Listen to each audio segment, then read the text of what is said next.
अमृता शेरगिल। 30 जनवरी सन 1913 को हंगरी की राजधानी बुडापेस्ट में एक लड़की पैदा हुई। उसके पिता सिख थे तथा माता एक हंगेरियन महिला थी। उस बच्ची के पिता का नाम था सरदार उमराव सिंह। वो अध्ययन करने के लिए विदेश गए थे।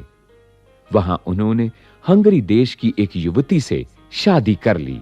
उनके यहां एक बेटी ने जन्म लिया जिसका उन्होंने नाम रखा अमृता। पूरा नाम था अमृता शेरगिल। उसके माँ-बाप ने देखा कि अमृता की रुचि चित्र बनाने में है और वो अच्छे चित्र बना लेती है, तो उसे उसकी मनचाही चित्रकला की शिक्षा के लिए फ्रांस की राजधानी पेरिस भेज दिया गया। पेरिस शहर उन दिनों दुनिया भर में अपनी चित्रकला, मूर्तिकला और चित्रकारों के लिए प्रसिद्ध था। पेरिस के आर्ट स्कूल में सन 1934 में अमृता भारत लौटी और उन्होंने सारे देश का भ्रमण किया तो उन्होंने देखा कि भारत पर अंग्रेजों का राज था। चारों तरफ गरीबी, ऊंच नीच का भेदभाव था। अमीरों और गरीबों के बीच की गहरी खाई थी। इस सब ने अमृता के संजोए हुए सपनों को चूर-चूर कर दिया। उन्हें बहुत दुख हुआ और उन्होंने यहाँ के हालात के बारे में लिखा और अकथनीय उदासी का ये साम्राज्य अमृता के ऊपर हावी हो गया। उन्होंने जो भी चित्र बनाए उनमें इस उदासी की छाप भी रही। सारा वातावरण इतना नीरस, बोझिल और उदासी से भरा हुआ है कि उनके चित्रों को देखने वाले बेचैन, परेशान हुए बिना नहीं रह पाते और उनसे पूछते, अमृता, तुम्हारे सभी चित्रों में उदासी सी क्यों छाई रहती है?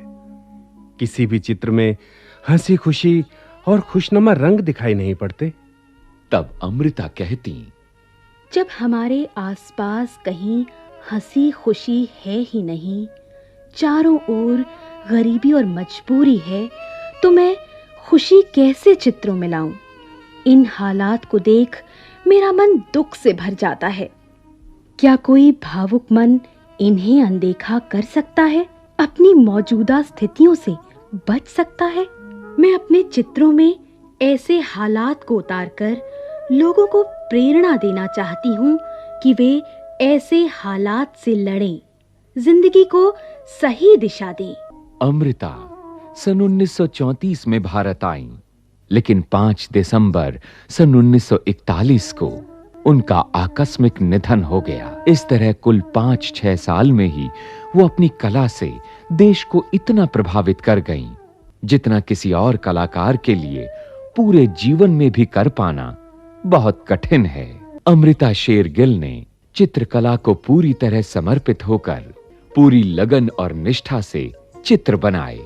जैसे केला बेचने वाले, नींबू बेचने वाले, बाजार की ओर जाते हुए लोग, दक्षिण भारत के ग्रामीण, पर्वतीय क्षेत्र के पुरुष और महिलाओं के चित्र, ब्रह्मचारी, 3 जवान, लड़कियां और दुल्हन आदि शीर्षकों के अनेक चित्र उनके उल्लेखनीय चित्र हैं। इन चित्रों के बारे में कला समीक्षकों का मत है कि ये चित्र किसी व्यक्ति विशेष की स्थिति परिस्थिति के चित्र न होकर पूरी सामाजिक व्यवस्था के चित्र हों।